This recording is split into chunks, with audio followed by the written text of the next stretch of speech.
Okay, so as I tried to demonstrate in an earlier video, one notable feature of the Batman comic book series, particularly since the 1970s, is the frequent return to the events and imagery of the hero's origin story. As I mentioned, this does not occur to the same degree with any other superhero, which raises an obvious question.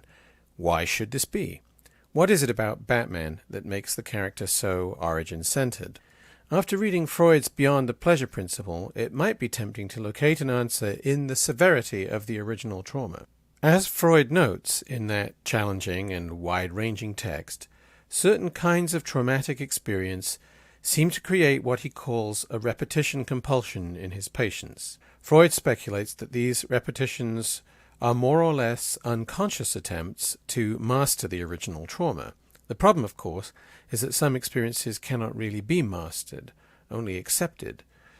What's more, the very attempt at mastery can result in a repetition of the traumatic experience, in the form of nightmares, or indeed in the form of behaviors that might cause a person to make the same mistakes over and over and over again, without seeming to be able to break the cycle or arrive at a resolution.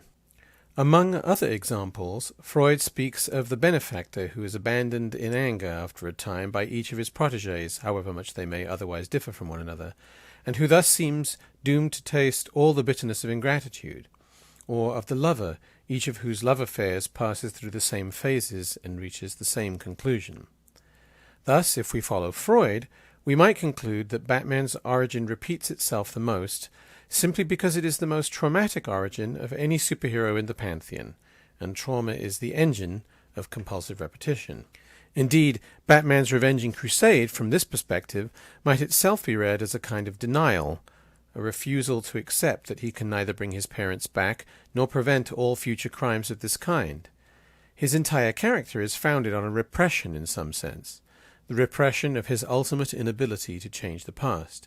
Consequently, according to the logic of the return of the repressed, that past keeps coming back to haunt him in new ways, or as Otto Rank writes in The Double, a psychoanalytic account of the shadow figures and doppelgangers in film and literature, a person's past unmistakably clings to him.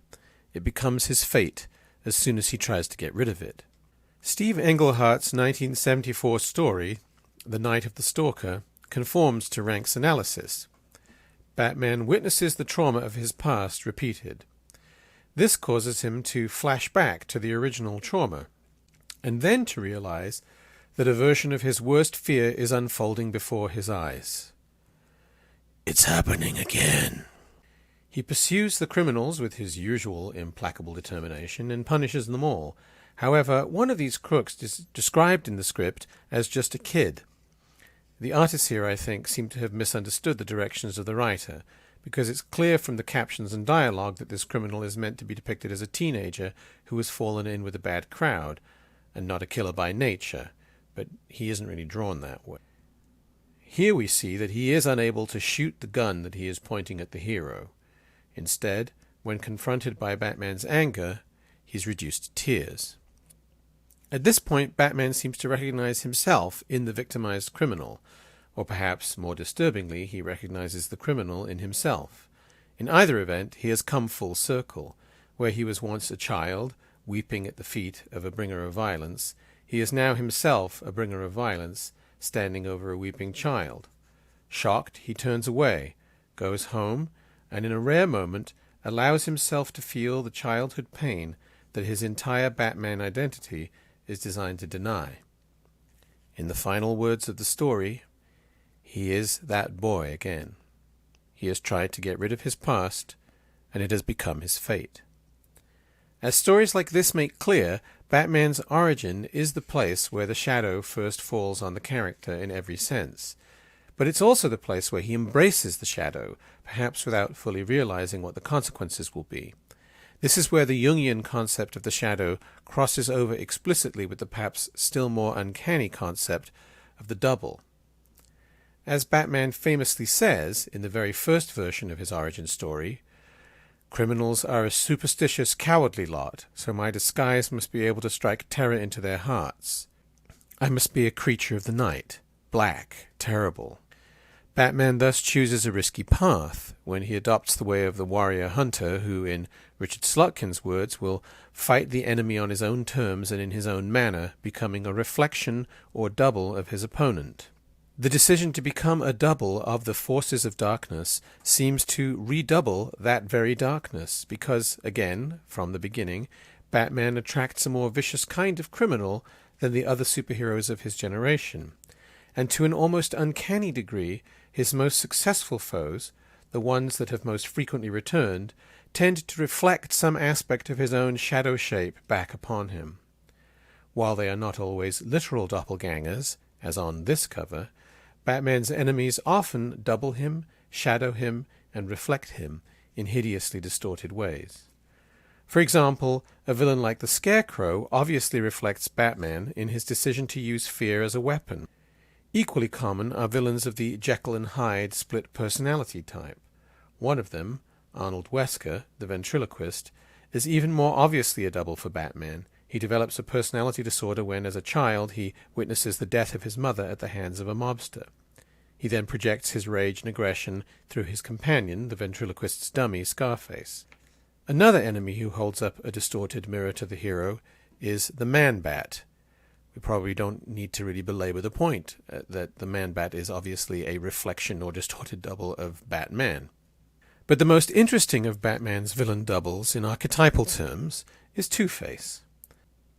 Now at this point I'm going to suggest that to avoid spoilers you pause the video here and read the first book, or first chapter, of Frank Miller's The Dark Knight Returns before continuing. Okay, so text resumed. Harvey Dent is a walking metaphor for the dueling impulses of order and chaos, love and hate, ego and id. Put another way, he's a man whose shadow screams out from his own split and twisted visage. Even Batman can tell that Harvey is a distorted shadow or double for something in his own tormented psyche, at least in Miller's Dark Knight Returns, the first chapter of which closes with this moment of self-recognition. As Dent in his madness cries out to be acknowledged as the monster he thinks he is, Batman responds that he can only see his own reflection in Harvey's doubled face. So you can see the pattern only needed to repeat itself a few thousand times for even Batman to get the message.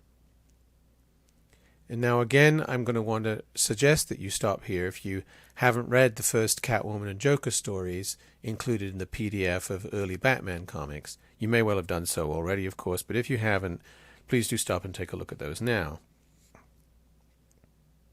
Batman's feminine shadow double also suggests the power of his unacknowledged attraction to the dark side.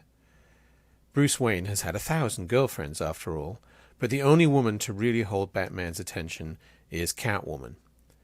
She first appeared in Batman #1, and she has hung around ever since, flirting with the idea of turning over to the side of the angels even as he makes his nightly deal with the devil. Indeed, when Batman first unmasks her, the kinky thrills of sadomasochistic sex hover in his threat to spank her if she doesn't cooperate. And at the end of the story, he lets her go, much to the disgust of the sexually innocent Robin.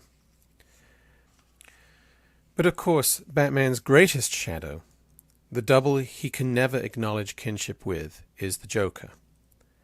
An anarchic madman introduced without an origin in 2 separate stories in the first issue of Batman, from the very beginning the Joker seems to share some of his arch-enemy's most disturbing characteristics. Like Batman, he is seemingly omniscient and omnipresent, somehow taking over the airwaves of a public communications network in order to intrude into the living rooms of the population. And, like Batman, he terrorizes before he acts, announcing the details of his crime before it has even been committed.